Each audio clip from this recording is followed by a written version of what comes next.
folks, and welcome back to another episode of your Brains Coach podcast. My name is Angela Shurina. I'm your host, I'm your Brains Coach, and it is my job here to bring to you all the best and cutting edge and just coming out of research labs, all the best brain body tools so you could take control of your brain and start making the best decisions that will shape your life exactly as you want it, so you could feel, look, and do your absolute best.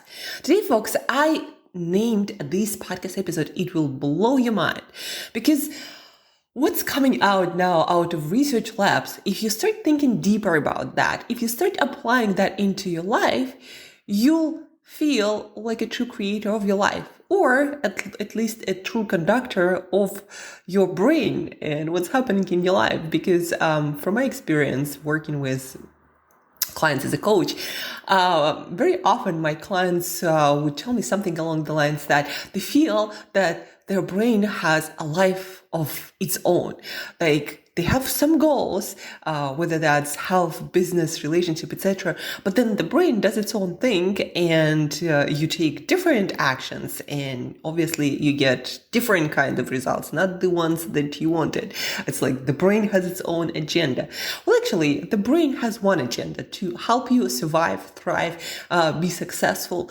But it does so by reading all the confusing signals in your environment, external and internal, and then it makes you produce certain actions that from the perspective of your brain will be in your best interest. Unfortunately, your brain is not perfect. Our brain is not perfect. And in our complex environment these days, it cannot read the exact correct way all the symptoms and everything that is happening, and create exact outcome that you had in mind via thinking about that. So we need to start acting smarter. Instead of just thinking about certain outcomes we want, whether that's health or whether that's our motivation to pursue certain goals. So instead of thinking our way into taking certain action or creating certain results, we need to learn how to shape our environment, external and internal, to give the right kind of signal to our brain, so it takes, or most likely to produce the desired outcome, to make us do desired action consistently that lead us towards the life experience we want. Let's start with some news, and I'll give you the examples, what I mean exactly. Let's start with study number one, research number one that just came out. It was published in neuroscience.com July 8th, 2023. How deep sleep brain waves can impact blood sugar levels. So to sum it up, the researchers in California, I believe it was Berkeley, yes, UC Berkeley, they learned that the activity, specifically the activity in deep sleep, or those sleep spindles that the brain produces during deep sleep, they are a predictor of how well the person gonna metabolize sugar the next day, or basically how insulin sensitive the person gonna be the next day. So it seems that the quality of that deep sleep, and specifically the quality of those deep sleep brain waves, impact how the body processes blood sugar, or processes sugars that come into our system, and how it releases insulin in response to that. All that to say, the researchers concluded, if we improve quality of sleep, if we affect those deep sleep waves, we can change the way people release insulin and how their blood sugar regulation works. And of course, there are so many people who are struggling with blood sugar regulation, who are either pre-diabetic or diabetic, and it's a serious condition that affects every single aspect of one's work, well-being, pursuit of goals and happiness. Biology is not separate. It is tightly linked to what we end up doing with our life, how we're going to feel, what we're going to think, and what we're going to do. And I work with a lot of people who have problems or had problems with their blood sugar regulation. And they ask me for advice. And for example, based on this study, I can tell people, instead of trying to willpower your way through better eating, how about working on your sleep and improving that? And actually, research showed exactly that. The better the people sleep, the better their hunger control, their blood sugar regulation. And actually, the reverse is also true. When you deprive people from sleep, even for one night, and deprive meaning less than 6 hours, their blood sugar regulation is going to be either like of a pre-diabetic or almost a diabetic person. So again, instead of trying to control your brain and tell your brain not eat, sugars, or even from things like fruit, or trying to not eat, rice and beans, whatever that might be, instead of trying to willpower your way through that, or instead of, for example, somebody's trying to lose weight, and I worked as a weight loss coach for quite a while. So somebody's trying to lose weight. So instead of trying to willpower your way through restricting calories, how about, again, getting good quality sleep? Because really good research showed that when people, again, sleep deprived for one night, and that means, again, 6 hours or less, people eat on average about 400 calories more, and they crave highly processed foods. Not just, fruit and vegetables, no, highly processed foods. And again, because of these and other pieces of research, what you can do, again, take better action. Instead of trying to tell your brain that you need to eat less, how about designing better environment and improving things like sleep that downstream will improve your blood sugar regulation, your appetite, your hunger, and it's gonna make controlling your eating habits so natural. And that's why, when people ask me, Angela, how do you maintain such a lean physique, like six-pack abs, etc.? But that's because I take care of all of those small things that end up having a huge effect, like sleep, like sun exposure, like stress management and emotional regulation through breath work. And that allows me to communicate with my brain in a more powerful way by designing external and internal environment to produce the outcome that I know is going to be produced based on data and research. You see how powerful that is? Like where you actually have the biggest leverage to affect the results in your life. Now, let's take the second study.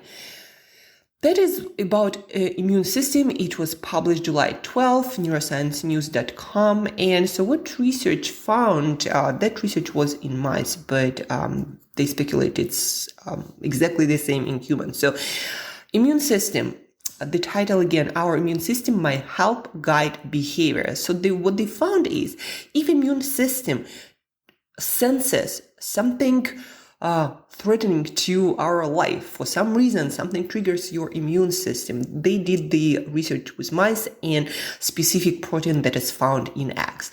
And they made, or the mice was bred that way that its immune system, some mice immune system was reacting to that protein found in eggs as to a threat. And some mice, the other part of mice, did not. And then they changed also the immune response of the mice. So the message of this article is that when your immune system senses something threatening, it sends the signals to your brain. There is communication between our immune system and our brain. It sends the signals to the brain to avoid the behavior or to do certain behavior to avoid the source of that potential danger. What it means is sometimes you might be avoiding things, you might be avoiding places or interactions because something triggered your immune system to react with alarm, and now your brain thinks there is something threatening there, and there might not be, something might be very benign, and you're going to be avoiding the situation, the person, or I don't know, specific food. That also works really well for that. That just shows how interlinked our systems are. And when you believe you make decisions to avoid certain places or certain people, actually that might be your immune system working, because you might have gone to a certain place and maybe had some bad food, and that wasn't, full-blown allergy, and you might have felt something, might not, but your immune system registered something, and now you're going to avoid a similar situation because your brain got the signal that there might be something that is threatening. So I want you to understand how your behavior is complex, and you always want to question it. Is there a reason that I can think of logically that might be producing that avoidance or that behavior? And if there is not, and you just have gut feeling and a lot of stuff, a lot of your immune system is in and around your gut. I think they say like something like 90% of our immune system is there. So you might ask yourself logically, is it something there? Or is it a false alarm that my brain now, knows about and makes me behave in a certain way? So the point of this, folks, your decisions are not yours. It's also about your biology and your gut and other organs and systems sending certain signals towards your brain, to your brain, or your brain reading your internal environment through this vast network of nerves and nerve cells that reach to every single corner of your body. So your behavior, your decisions are not just yours. You don't think about that. They come to you as a thought after your brain already did the work, already got all the signals and decided what's the best course of action without consciously consulting you. You're never aware of this conversation. That's what I find so fascinating. And now back to fascination with this under the hood conversation that we never aware of. David Eagleman, he is a neuroscientist, a popular book author. He has a podcast now, and he created this podcast that I listened to like a week ago about why we are never aware what's happening under the hood. And that's why actually a lot of philosophers and different researchers question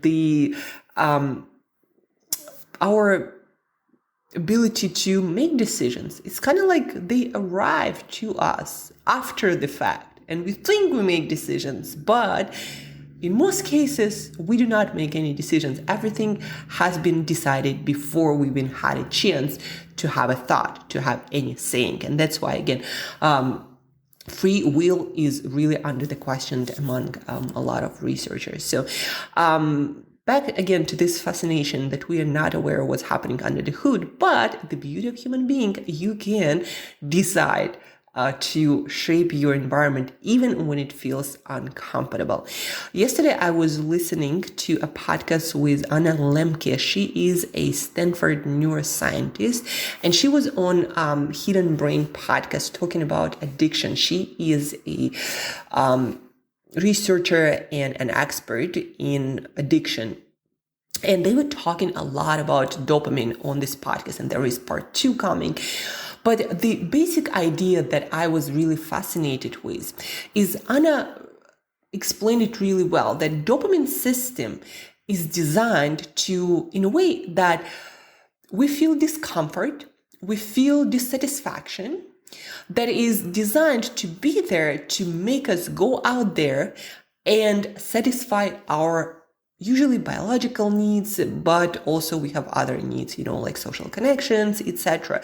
Or in a case of addiction, we develop this need for something that actually doesn't satisfy any of our needs, but instead makes us suffer and compromise a lot of areas of our lives. That's what addiction kind of is. You compulsively want to do things, and you do it, and you compromise a lot of areas of your life, your own well-being, threatening your own life, that goes actually against what's the brain's primary purpose.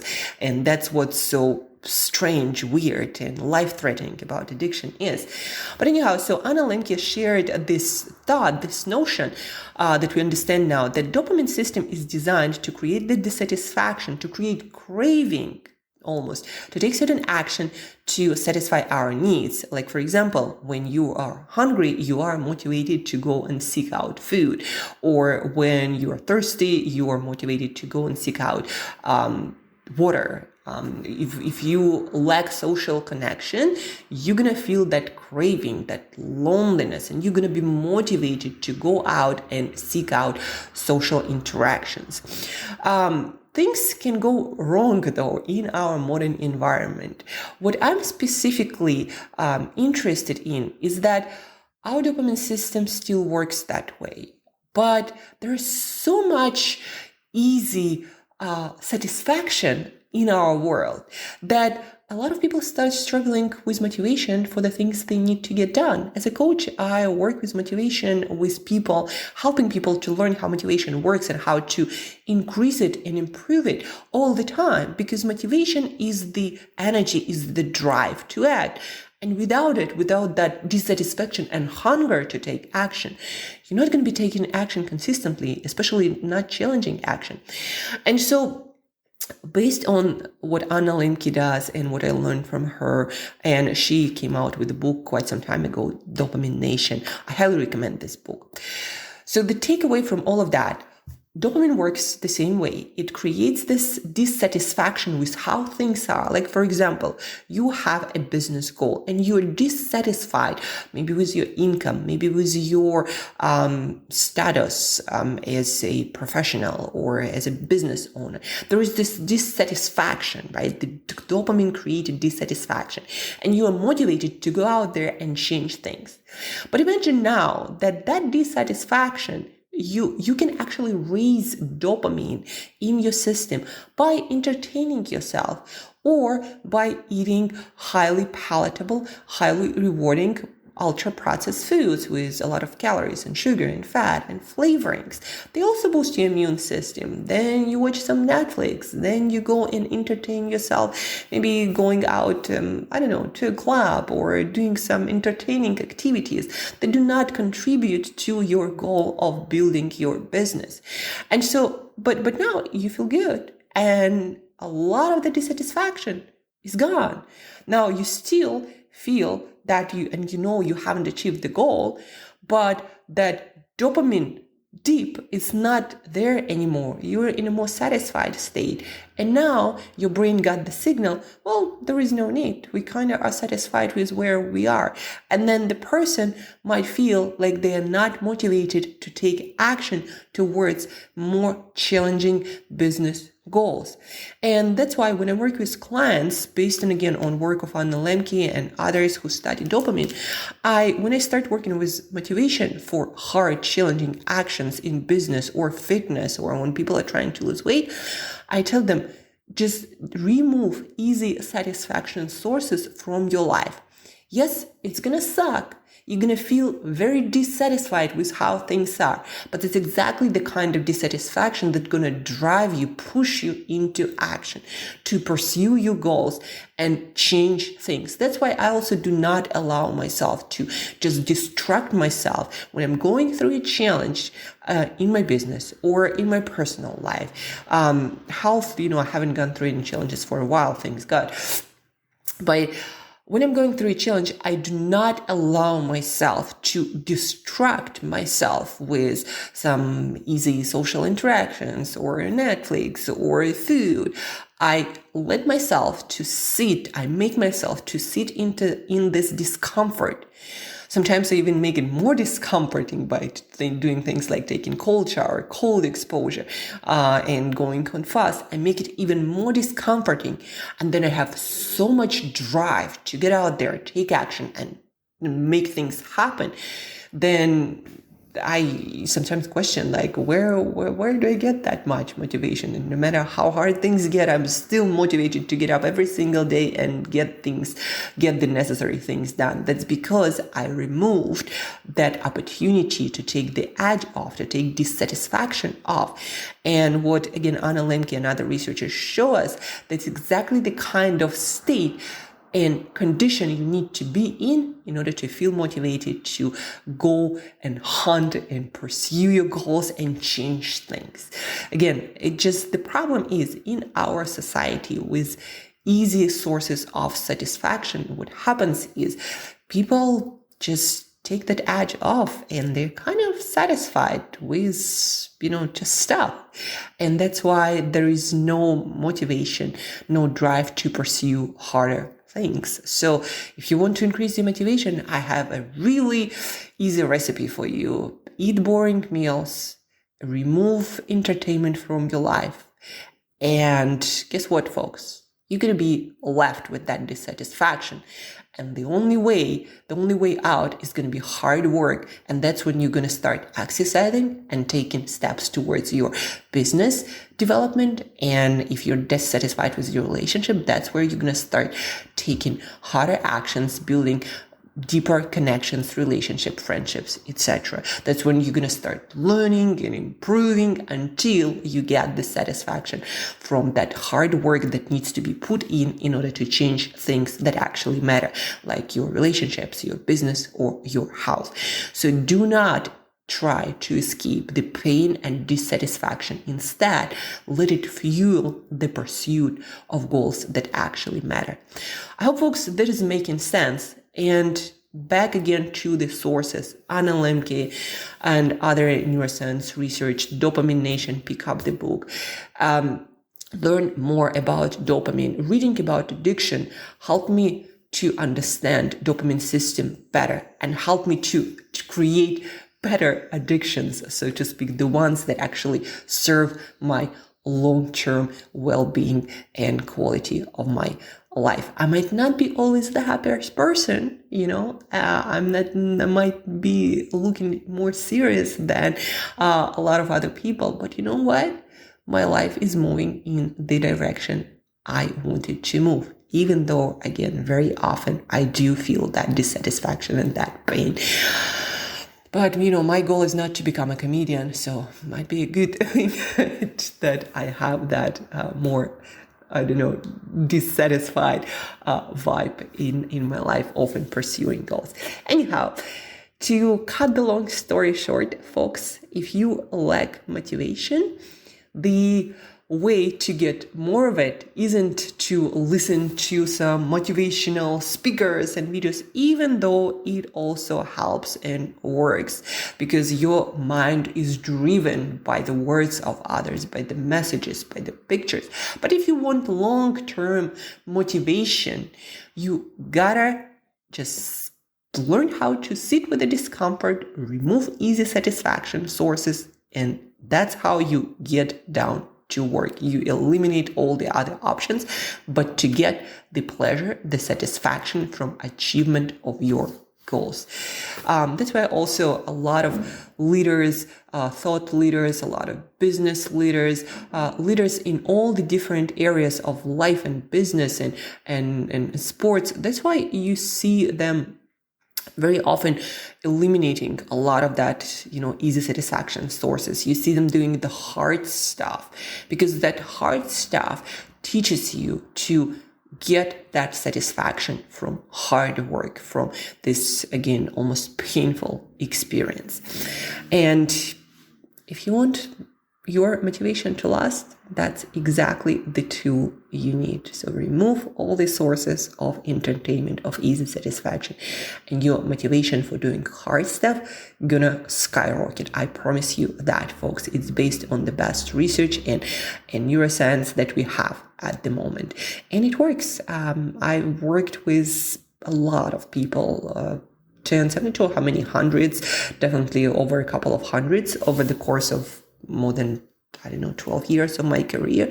And I can tell you, this works. When people remove bullshit out of their life, all of a sudden they have all the motivation they need to pursue harder goals.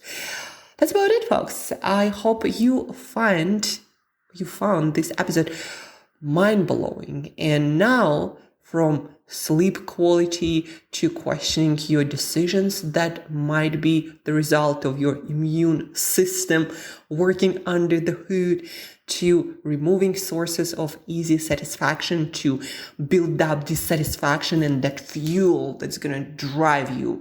I think also a lot of leaders talk about that all the time. They just don't know how to put it in a better language. So they say, motivation, I don't need to be motivated to take action.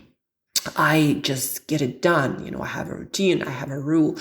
But I do personally believe that because they have this dissatisfaction with how things are and they don't remove it, that's exactly what drives their action. It doesn't feel like pleasure, like, oh, I'm so pumped, I'm going to take action. No, you just feel dissatisfaction, and that catapults you towards pursuit. But it doesn't always feel like pleasure. That, I guess, what leaders are trying to say. Feel that dissatisfaction. Don't remove the pain, folks. Stop consuming easy entertainment, and you'll get all the motivation you need to start improving things that actually matter to you. Think about that. You have a whole weekend. Take a challenge, go for the whole weekend, remove all the easy entertainment, remove all the distractions, see what happens with your life. And if anything, you'll have an experiment, 2-day experiment in your journal, your life journey, your toolkit. See what happens. Eliminate all processed foods, eliminate all TV watching, eliminate all the hanging out, but instead maybe even spend some time in solitude and see what happens. See how on Monday morning, all of a sudden, you'll feel so freaking motivated that you'll catapult yourself towards your goals at so much speed you'll be surprised. If you need any guidance on this journey, don't forget you'll have me in your corner. Email me, angela@brainbreakthroughcoach.com. If you need any advice, any tips, you need resources, please reach out. I'm more than happy to help you. And one more thing, an ask that means the world to me, folks. If you found this episode useful, it's what you're learning here is helping you, then folks, please do share a screenshot, send it to your friends. If you have, someone with addiction, you'll check out Anna Lemke's work and Dopamine Nation book, read it. But share, folks, share. Let's make this world a better, smarter world together. Please share. It means the world to me.